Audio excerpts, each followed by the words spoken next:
আরও বেড়ে উঠল লেবানন ইসরায়েলের মধ্যকার উত্তেজনার পারদ। মঙ্গলবার লেবাননের রাজধানী বৈরুতে ইসরায়েলি বিমান হামলায় ৩ জনের প্রাণহানি হয়েছে, আহত হয়েছেন অন্তত ৭৪ জন। এ হামলায় হিজবুল্লাহর শীর্ষ কমান্ডার নিহত হয়েছে বলে দাবি করছে ইসরায়েলি সামরিক বাহিনী। চলমান উত্তেজনা থামিয়ে শান্তি প্রতিষ্ঠার আহ্বান করেছে জাতিসংঘ।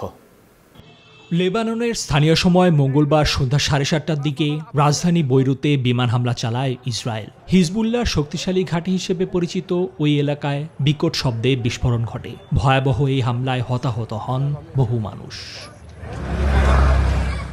ইসরায়েলের সামরিক বাহিনী দাবি করছে, হিজবুল্লাহর সিনিয়র কমান্ডার ফুয়াদ মুসিন শুকুরকে হত্যার উদ্দেশ্যে বৈরুতে চালানো হয়েছে এ হামলা, আর সে নিহত হয়েছে বলেই বিশ্বাস তাদের। বসুন্ধরা টিস্যুতে ছাড়ের ছড়াছড়ি। বসুন্ধরা টিস্যু নিয়ে এলো নিশ্চিত ছাড়। Fuad Shukur was the right-hand man to Hassan Nasrallah. সে একজন বড় সন্ত্রাসী ছিল, যার হাতে ইসরায়েলি ও আরও অনেকের রক্ত লেগে আছে। ৭ অক্টোবরে হামাসের গণহত্যার একদিন পরেই হিজবুল্লাহ ইসরায়েলিদের আক্রমণে হামাসের সাথে যোগ দিয়েছে। তখন থেকেই হাজারো রকেট নিক্ষেপ করে চলেছে Hezbollah. In which 12 children were murdered.